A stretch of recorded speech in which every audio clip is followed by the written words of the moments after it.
for the next 45, 50 minutes, we are going to talk about the healthcare workforce crisis and its impact, what it means to shift from training to workforce preparation, the role of nurses in ed tech initiatives, and then innovative solutions for a sustainable healthcare workforce. And I actually have a really cool video to share with you. So I am the head of content with Cinematic Health Education. We are a company that does curriculum for CNAs, home health aides, and PCAs, or patient care assistants, patient care attendants. I'm going to stop sharing here and just talk for a little bit, and then I'll come back to the video. So let's talk about the healthcare workforce crisis. This is where it gets very depressing, right? So we're going to talk about some statistics. First, we're going to cover a few things from the Bureau of Labor Statistics, BLS. BLS actually projects that healthcare jobs will grow faster than the average of all industries between now and 2033. And that's going to give us another 1.8 million job openings per year from now to 2033. By 2032, we could face a shortage of nearly 200,000 nurses. And then when we shift to direct care workers, employment at home health and personal care, or employment of home health and personal care aides, is projected to grow 22% from 2022 to 2032. This will give us more than 680,000 job openings every year for home health aides, CNAs, personal care aides. And over 200,000 job openings for nursing assistants will be there between 2022 and 2032. 38% of all nursing home job openings will be nursing assistant positions. And as I said, I have been in the training and workforce preparation space largely with CNAs, home health aides, and PCAs for over 10 years, and it just continues to get worse. So we know that even if we are pumping out people, training them, filling the pipeline, we have a leaky pipeline, right? And people are leaving. But why do they leave? Why are nurses, health, and other healthcare professionals leaving their jobs? So according to a Grant Thornton State of Work in America report, 31% of all healthcare professionals cite not feeling valued by their employer. 21% say that they have a lack of support from their employer for their overall well-being. And 16% cite not having career advancement opportunities as the reason that they leave. So we know that healthcare professionals, we need more, and the ones that we have are leaving. So now let's look at turnover statistics.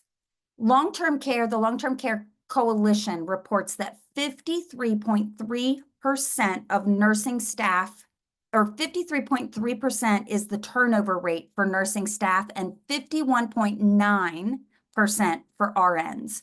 So we are turning over half of our nursing staff every year.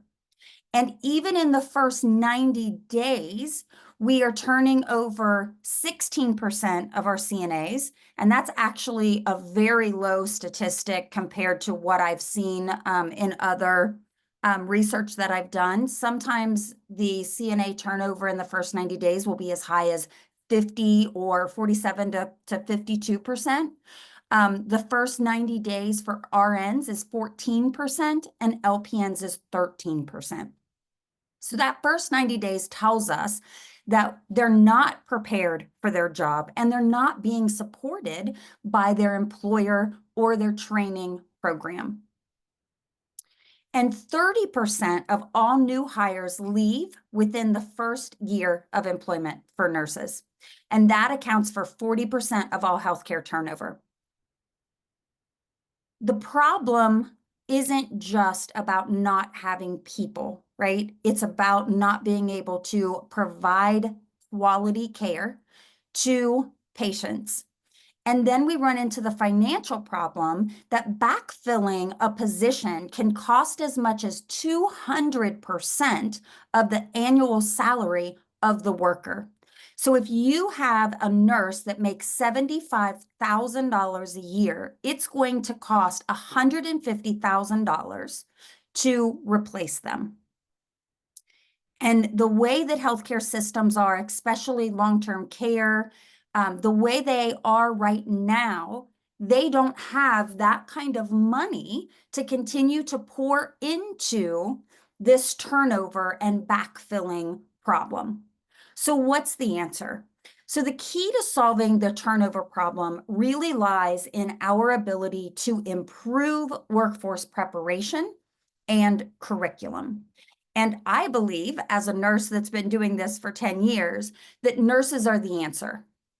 That we need nurses who are educating, who are working with new clinicians to really ensure that they know what they need to know on the job. But it goes beyond training. So beyond training is workforce preparation. So let's talk about what workforce preparation is and what training is. So traditional training has certain limitations. And some of those limitations are traditional training focuses on skill acquisition rather than holistic development and true competency. So we want to say, hey, do you know how to transfer a patient from the bed to a chair? Yes, I know how, but is that person truly competent?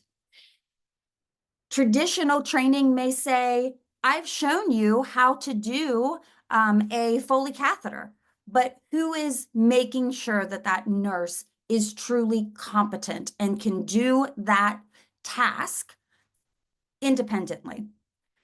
The other problem with training is we're finding that we had this training floor, which is the regulatory floor, right? We train to regulations. If you take CNAs, for instance, everything about a CNA training program is based on regulatory requirements. It is not based on competency. And so what's happened over the years is that this regulatory, what was supposed to be the bottom, what was supposed to be, you have to teach them this, that floor has now become the ceiling. And we are stopping at regulatory compliance and forgetting to ensure that people are competent with the work that they need to do. And not only that it is skills development, but it's also knowing how to work with people, interpersonal skills, communication, problem solving, critical thinking skills, adaptability, flexibility. We don't teach these skills. So this lack of integration or this lack of real world healthcare settings and really teaching someone competency is now creating this gap between training and job performance. And what it creates in the workplace is what I like to call warm bodies, right?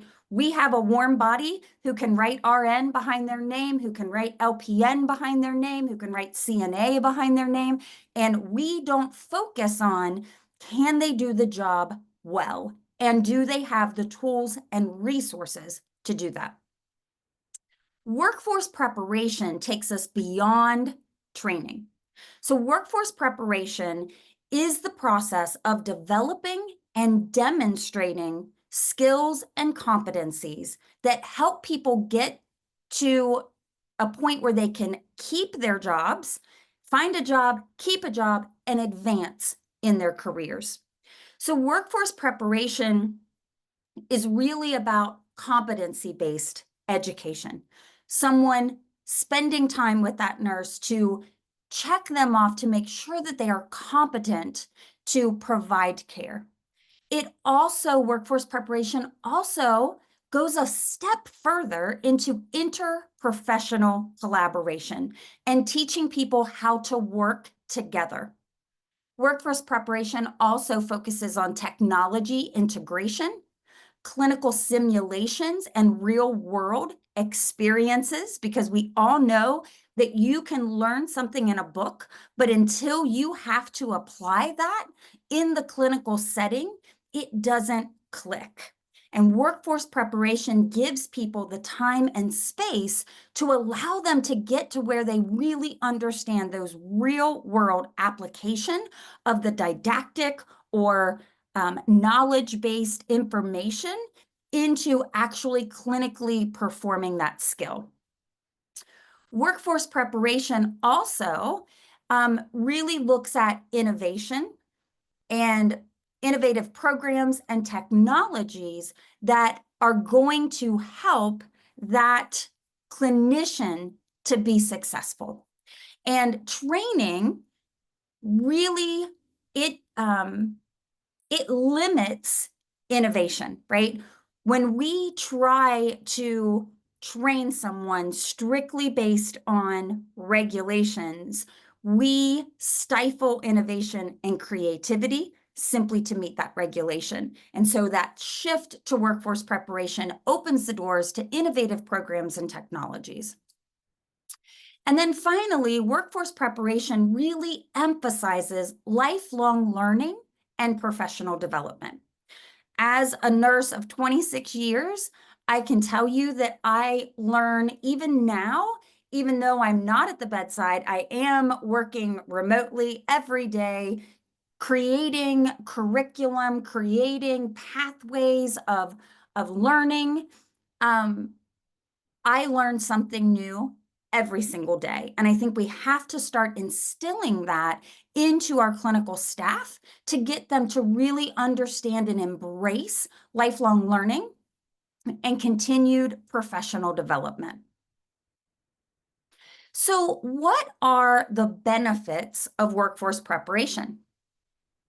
So, when we shift to a workforce preparation focus, we better equip our healthcare professionals for the demands of modern healthcare, because we're really opening up their problem-solving abilities, their adaptability, their flexibility, their ability to have relationships with that patient as well as colleagues and that patient's families.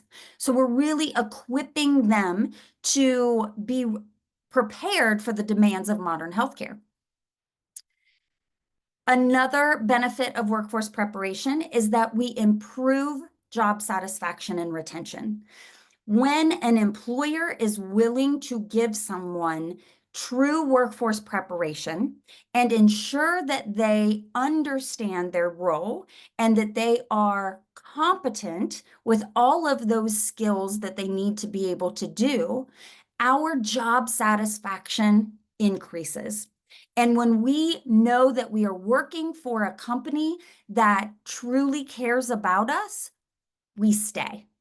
And if we can shift our healthcare, our hospitals, and other hands-on patient care environments to a workforce preparation model, we will start to see nurses be happier and stay at the bedside. And then it also, of course, enhances patient care and outcomes. Because again, if we are focused on competency, then that nurse is going to be better equipped to care for that patient, and that will ultimately improve our patient outcomes. So let's talk about nurses as ed tech innovators. So if you're not familiar with the term ed tech combines computer hardware and software with the best educational theories or practices. So if you are familiar with Duolingo, Rosetta Stone, Masterclass, Coursera, Udemy, those are all ed tech companies. And the problem is that even when these ed tech companies move into the healthcare sector, Most of the time, they don't have nurses on their leadership teams. So you may go out and take a course that has been created by a nurse as the subject matter expert, because these companies do use what we call SMEs, a subject matter expert. However, they fail to bring nurses in-house to ensure best practices, to ensure that they are monitoring and watching this content, that it is performing the way it is supposed to, and that ultimately every year somebody is checking that to make sure that it is still best practices.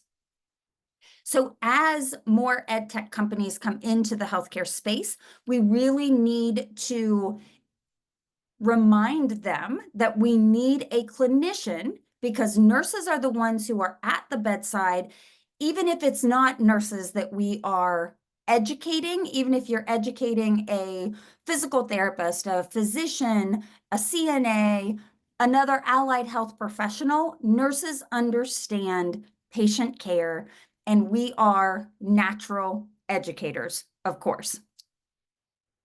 So nurses also have this unique perspective, right? We are crucial to developing and implementing effective ed tech solutions.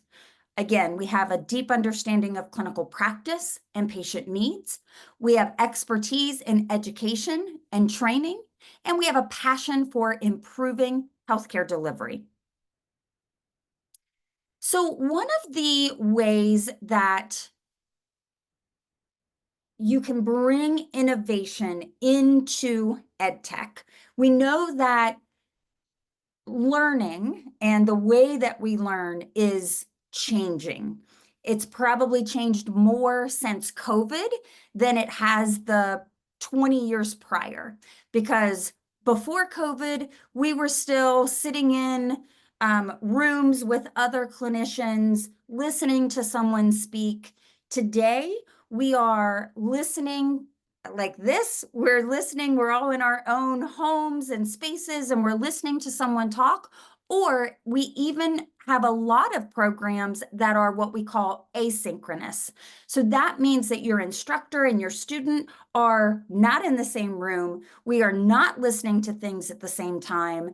It is recorded content that then that learner is consuming on their own, and they need to be able to listen to it, understand it, and then ultimately pass some sort of assessment saying that they are competent in that. So one way of doing this that is very powerful, and I'm going to show you a video, is to use story-based learning. Story-based learning is just like it sounds. Think back to a time when, or think about your favorite movie. And if you're anything, I love movies. I'm not great at remembering all of the like small details of movies. Now, my boys, if you say a certain movie, they can recite lines. They can tell you exactly what was happening with that character or what the environment looked like. And that's because stories are powerful. Stories bring us into that person's life or into that story, and we can see it happening in front of us. And so several years ago, when Cinematic Health was founded, they started this innovative company that wanted to take the approach to training CNAs and embed it into this story-based learning methodology. And what we have built and what I'm going to show you is, this is called The Residents. I'm going to show you the trailer for our film called The Residents. And throughout this film, you meet Marissa, who is a brand new CNA. So you meet her as she's finishing up her CNA program, and you meet her as she gets her first job. And then you start to see how Marissa is embedded into this facility, into the lives of her residents. You get to see actual resident conditions come to life, and you get to really see how the interconnectedness and the interpersonal skills that we have really empowers the caregiver to provide the best possible care. So let me share my screen again.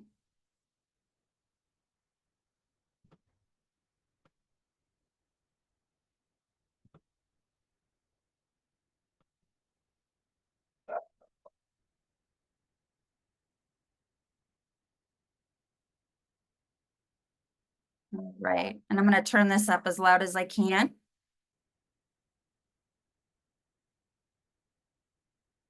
Cinematic Health uses movie storylines to engage students.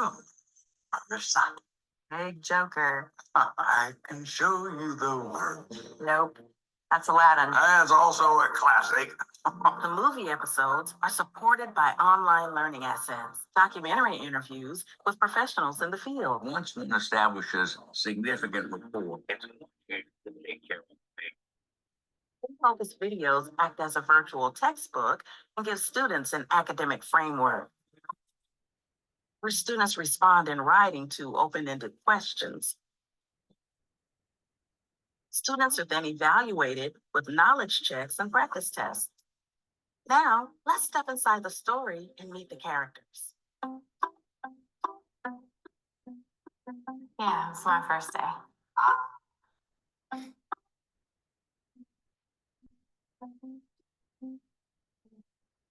Are you Marissa? We have a new resident in. She will meet new people. Miss Martha, it's me, your little mosquito. Oh no, this is a needle-free zone. And sometimes their families.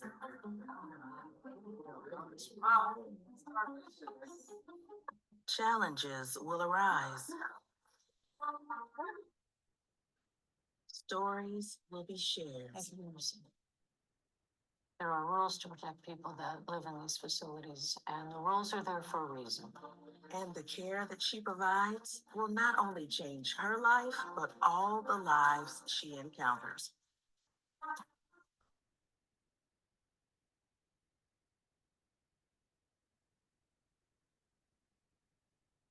Making a resident feel welcome, making them feel comfortable.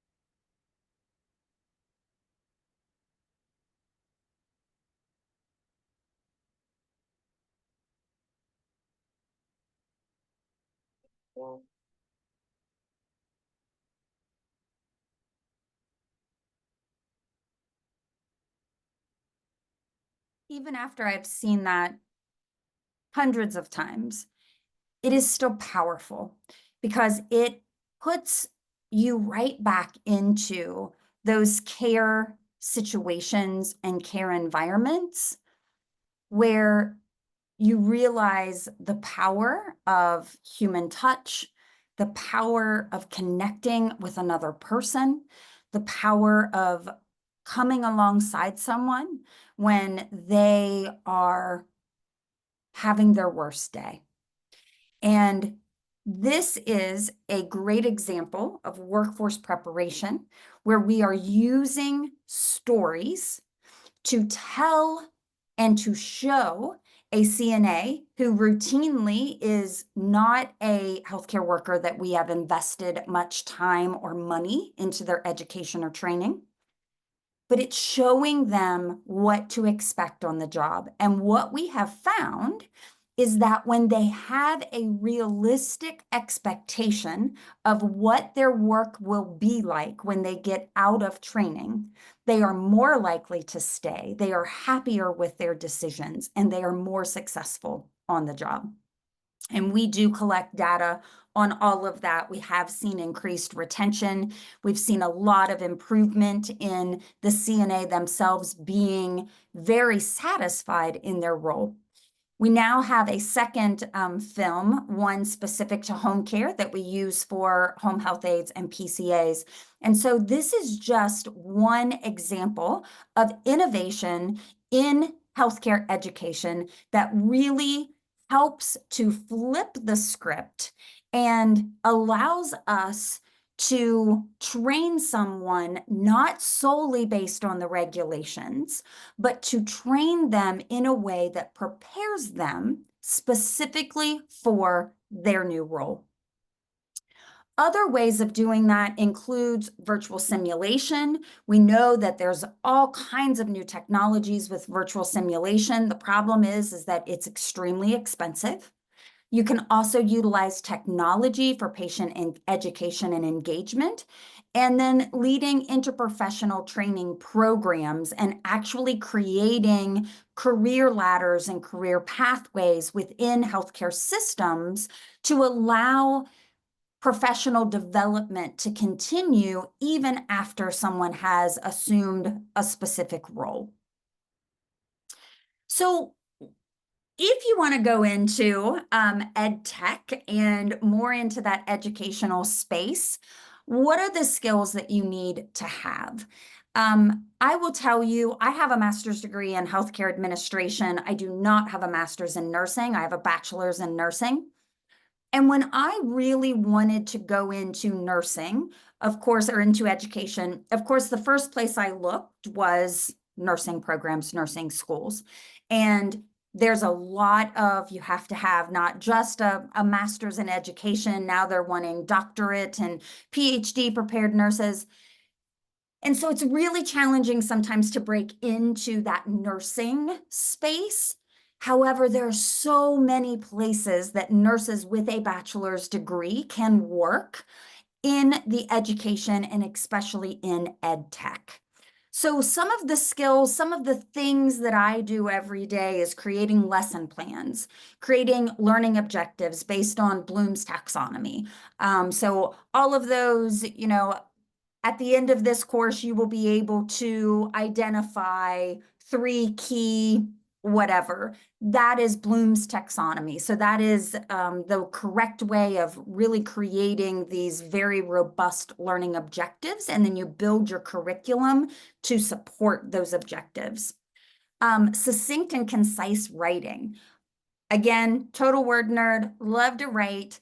And so, being able to write and to bring some of those stories and other creativity into my writing to help that person that is consuming that, help them to stay engaged when they are going through the course.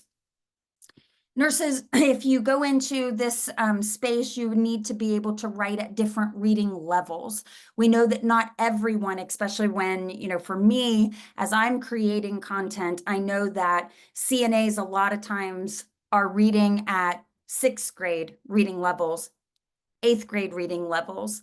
Many CNAs are not, English is not their first language. So we need to make sure that we are writing things in a way that they can understand it. And then you also have to consider other accessibility issues. Do we have a learner that potentially has vision problems and is not going to be able to see the screen as well? Do we have someone with a hearing deficit and they need to have closed captions versus being able to hear the movie? And so you have to take all of that accessibility issues in. I also use instructional design skills. So this is an understanding of how adults learn, and then creating materials and methods that most effectively help people achieve their academic and professional goals. Technology literacy. I have to be very comfortable with new and emerging technologies and applications, such as AI.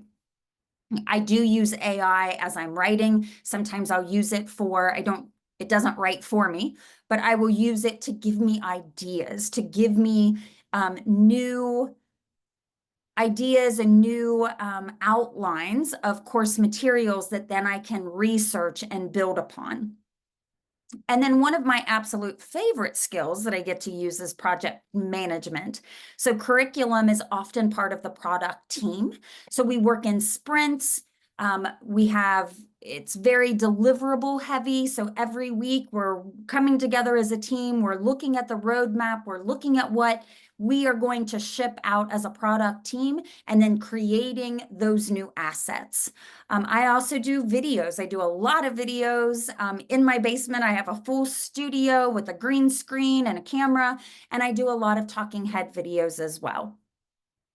And then obviously communication and collaboration. You have to be a great communicator and really work within a team anytime that you're educating people or that you're building education. And sometimes I think it's actually a little more challenging to build something that someone is going to consume asynchronously, not when I'm there and I can sit down and ensure that they understand things. I need to make sure that it is done well and that it is taken into consideration all of that learner's needs and really gives them a way to hear it, to see it, to read it all on the screen.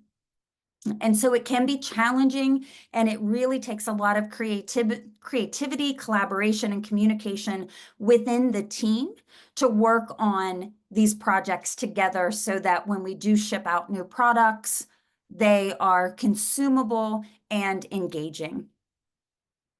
So if you are considering going into a new area of nursing and education is an area that you've considered, but maybe you only have a bachelor's degree in nursing like me, don't give up. There are ed tech companies, there are places that you can find a good home and a good place to be that is going to help shape the future of healthcare education.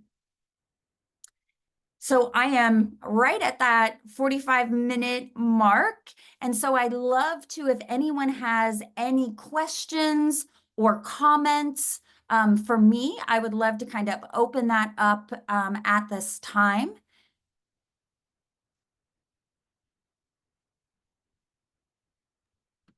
I think I have a question. Yeah, So, in regards to your current role, if a nurse is interested in getting more into nurses in tech ed, what yeah, kind of job descriptions or job, it's not really gonna, sometimes it doesn't say nurse in it. So, what kind of right. jobs should they search for? What kind of Yeah, topics or niche should they kind of start searching for so they can get more into this area? Because it's such a great area and I loved yeah. everything you spoke about. So, where could they possibly go to kind of get more information? Yeah, so a lot of times it will be, I think a lot of people, and the way I kind of fell into it was starting looking for subject matter expert opportunities. And these are going to be PRN positions, right?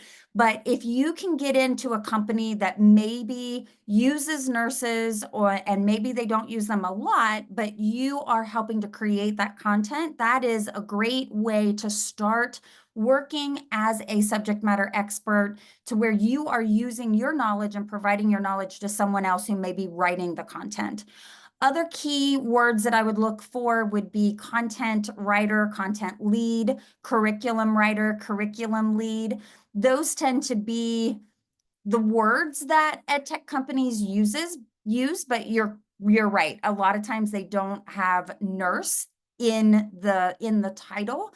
But then if you get down to the small print, it may say, that you need to have a background in nursing or a background in healthcare. But so many times, and I'm sure we've all been there, right? You read something and you go, this is not right. Like, and you know right off the bat that it was not a nurse or a healthcare professional that wrote that content. And that's why we need more nurses in ed tech so that when we are educating healthcare professionals, it is someone who knows how to speak the language, who knows how to write things in a way that when they regurgitate it and they say it back to someone on the unit, that it's still sounds like healthcare speak, right? And we need to make sure that we have people in the ed tech industry that really is doing that and preparing those learners. Yeah, awesome. Yeah, thanks, Melissa. It's such a great opportunity, and I've been part of writing articles and Yes. curriculum, and it's Yeah, so fun, especially when you so love to fun. do that, right? Yeah, And it's a yeah, great like side income too, especially with the PRNs that you absolutely. spoke of. Yes. It's like a contract, it's a project, so you get like a project amount, and then you can say yay or nay. Yeah, And then you can work with those people. I've worked with Learning Mate before as well. yeah, And, yeah. it's really cool. There's all these different companies that we're not really aware of as nurses. So I do have a question in the chat here. Renee, how and where do you learn the specific skills to sell yourself to a med tech company? Is this something that can work as an entrepreneur? Yes. So when I started into the learning curriculum and learning development, I actually started as a contractor. And so I was a 1099 employee. I was not employed by that company. I made my own hours. I set my own rates. And I can tell you that, and sometimes I hate to even say this because it's sad, but I made way more money hourly as a contract writer than I ever did as a bedside nurse. And so you absolutely can do it. You can do it as a side hustle. I did it for many years as a side hustle, and then ultimately found a couple of full-time companies that I've been with now. And Cinematic is actually the third ed tech company that I have worked for. So you can start as a contractor. Um, and it's really empowering when you realize that you can do jobs outside of the healthcare setting. And especially if you're someone who enjoys autonomy, who enjoys being very detail oriented, who enjoys, working on your own, setting your own hours, being highly productive, and if you enjoy writing, this is an amazing opportunity.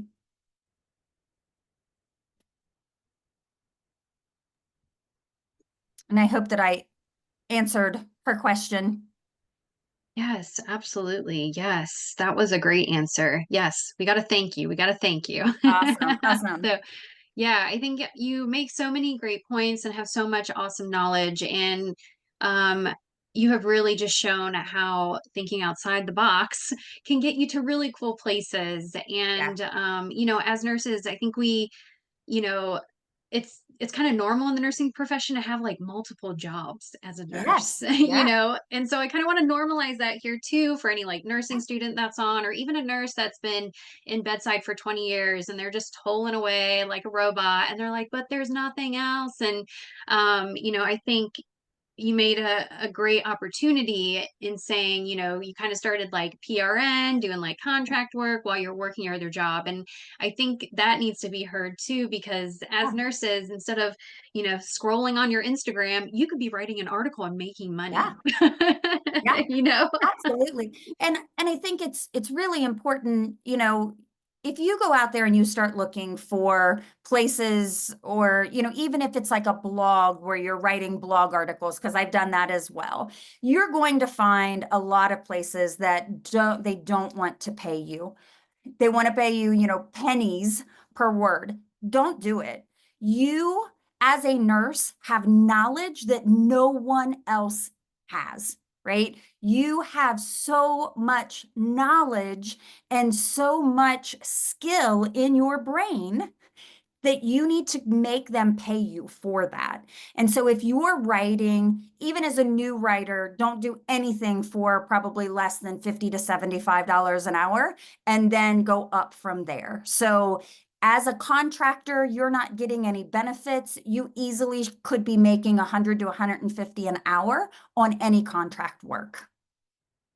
Yeah. And I think that's a great point to note that you are not your hourly rate. Like the Yeah, ones that the institutionals have placed on upon us as nursing, the $25 an hour. I mean, I've worked for 17 as an LPN, yeah, 25 as an ADN, 30 as an ADN, and then 40 as a master's. And then once I stepped away from that, 150, 500, right? So it's like, exactly. it's Yeah, so funny how we've been mind conditioned to think that, yes, that pay is okay, yeah, so yeah, I love this. I love what you're doing. Thank you for sharing your knowledge and your expertise. absolutely. And where else are you speaking? I know you have an upcoming conference. Can you just tell us another opportunity for nurses, right? Is speaking at conferences and doing Sure. what you're doing as well. So tell us a little bit about that.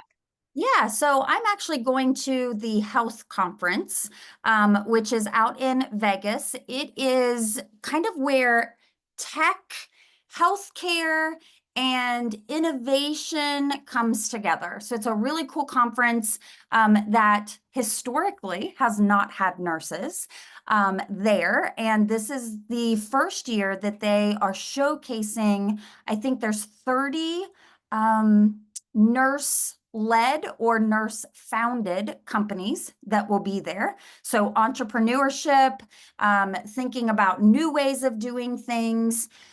There will be a whole group of nurses that will be there. And we're also doing the first ever hackathon at Nurse Hackathon at Health. And so we're also going to do a hackathon where we're giving nurses the opportunities to really sit down, work in teams, and think about ways to solve some of the problems that you see every day at the bedside or in whatever your current clinical practice is.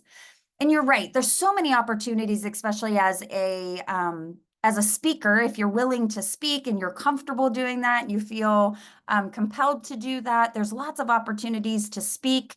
As I said, I'm the executive director for the Commission for Nurse Reimbursement, so there's a lot of advocacy work that nurses can do as well. So I think it's just one of those things that you have to, I think so many times we get in our own way because we will say, well, I'm just a nurse, just a nurse. No, you're not just a nurse. You are a nurse. And nurses have so much knowledge and understanding and critical thinking skills and other skills that we don't even realize that we have that are marketable, that people will pay you for. And like Emily said, will likely pay you more than what that hospital's paying you for.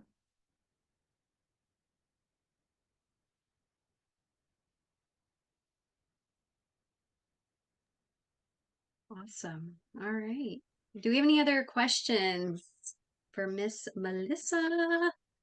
Any other questions? Some really good questions here today.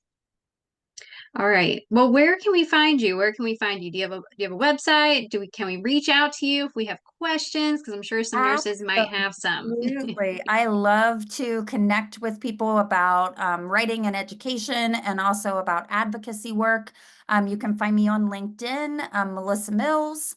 And that's really the only place that I am right now. I don't have a website, but you can definitely find me on LinkedIn and then also through the Commission for Nurse Reimbursement.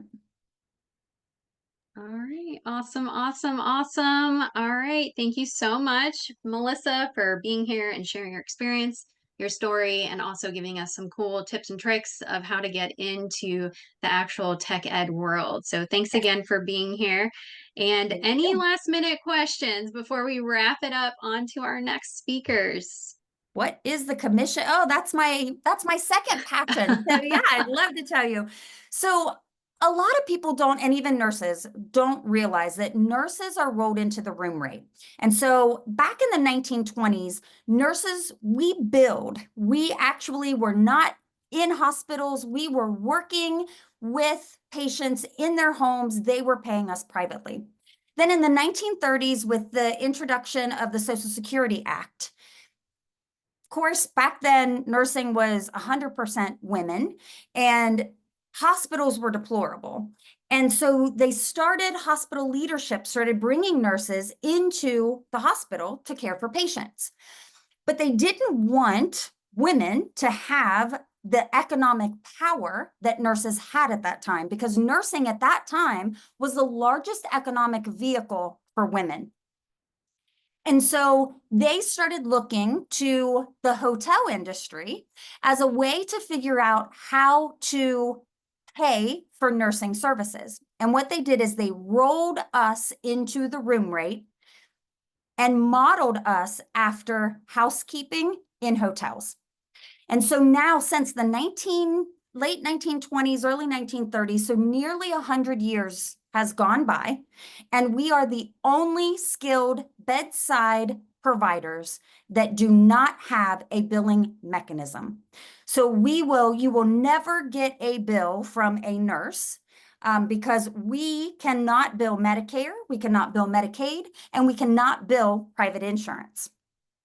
We want to change that because we believe that, in business, you do not invest in costs. You invest in something that's going to bring you revenue. And so if we can flip the script on that and we can allow hospitals to get reimbursement for nursing services, and we can also get nurses to be able, think of all the new care models we could come up with if a nurse could start their own business and then bill Medicare, bill Medicaid, bill private insurance. And so we are actually in the process of working on changing or modernizing that that reimbursement model, that economic model, so that nurses are billable and hospitals will be paid for our care so that they will not reduce the number of nurses that they have in the hospital to save money and to increase their revenue, but they will invest in nurses. And that will improve our workforce. It will improve patient outcomes. And it will also give us, an amazing power back. And we will no longer be a invisible service. Mary, I see that you put Yeah, your I email that's there. awesome to hear, and Yeah, I would love to like just know more about like how to get involved with some of that yeah, lobbying effort because in what we do and focusing mainly in like the cannabis nursing, that is like the biggest problem is not being able to bill as a nurse and yes, all of those things. So yeah. that's incredible that you do that. And I'm super interested to learn more about that. So thank you for your time. Yeah, absolutely. I copied your email and popped it over here into a document, and I will share some more information. We are almost 100% volunteer run organization, and we've been doing visits to legislators on Capitol Hill over the last 3 months. We have one more in November. And so we've been really trying to increase our reach, trying to get a grassroots effort of nurses to where nurses know about us. And then we're also working with legislators and policy makers. Yes, Taylor, it would be nursing students. We would love to start piloting and working with some universities and nursing programs to really start getting that oh, yay! That's awesome. It's in your PowerPoint. Yeah, to get nurses to understand or nursing students to understand that you are a cost to the system, in nursing school so that they really understand why some of this do more with less mentality exists in nursing, especially in hospitals and long-term care facilities. Yeah, that's amazing. I'm so happy to hear that you found our website and that you're talking about that. So that's awesome. All right, awesome. So much goodness all at the end. All at the Yeah, end. yeah, But we had to awesome. hear you speak and share your testimony of what you do, and then all the questions arise. So, but what's great about this is it will be recorded and back in here. So if you do have Awesome. comments, you can make them then in the video, and one of us will reply and get you the information you need. So again, thank you, Melissa, for being here. A little round of applause here for you Awesome. today. Thank you. Thank you, Yes. Emily. Of course, and good luck at health. We're excited to hear how that goes. Awesome. Awesome. Thanks, everybody. Great. Bye. Take care.